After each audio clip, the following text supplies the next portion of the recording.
Dans cette capsule, je vais vous parler de modèles bayésiens et surtout de modèles bayésiens naïfs. Et qu'est-ce que c'est un modèle bayésien? Donc, c'est un modèle qui vise à construire un modèle probabiliste avec lequel on peut décrire ce qu'on observe sur les données et ce qu'on peut inférer comme conclusion. Et la première question que vous pouvez poser, c'est pourquoi la probabilité dans ce cas-là? Eh bien, dans notre vie, beaucoup d'informations sont incertaines, imprécises et partielles. Par exemple, aux heures de pointe, la radio peut vous donner des informations sur l'état du trafic. Et on peut vous dire qu'il y a eu un petit accrochage à un endroit sur une route et que ça pourrait peut-être créer un embouteillage. Et c'est une information incertaine et imprécise. Vous ne savez pas combien de temps ça va prendre pour prendre cette route, notamment est-ce que l'embouteillage va avoir lieu et combien de temps ça va durer, etc.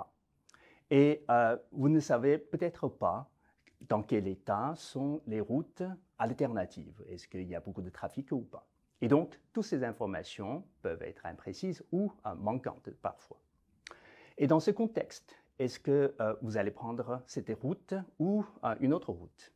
Ça, c'est une décision que vous devez prendre. Si on utilise une méthode qui se base seulement sur des informations sûres ou des caractéristiques certaines, vous ne pouvez pas tirer une conclusion, car rien n'est certain dans ce contexte. Mais une personne va pouvoir prendre une décision dans ce contexte-là. Et comment est-ce qu'on fait dans ce contexte?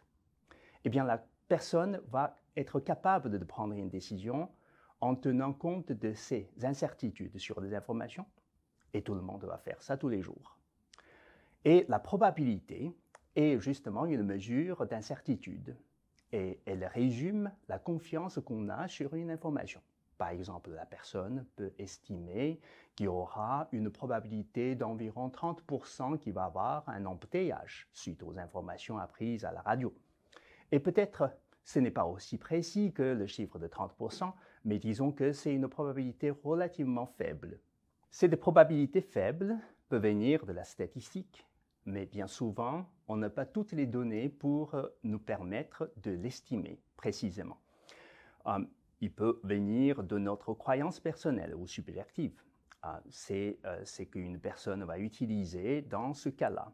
Et cette deuxième interprétation de la probabilité est ce qu'on appelle la probabilité bayésienne. On va l'estimer ou l'utiliser parfois explicitement ou bien souvent, on va l'utiliser implicitement ou inconsciemment.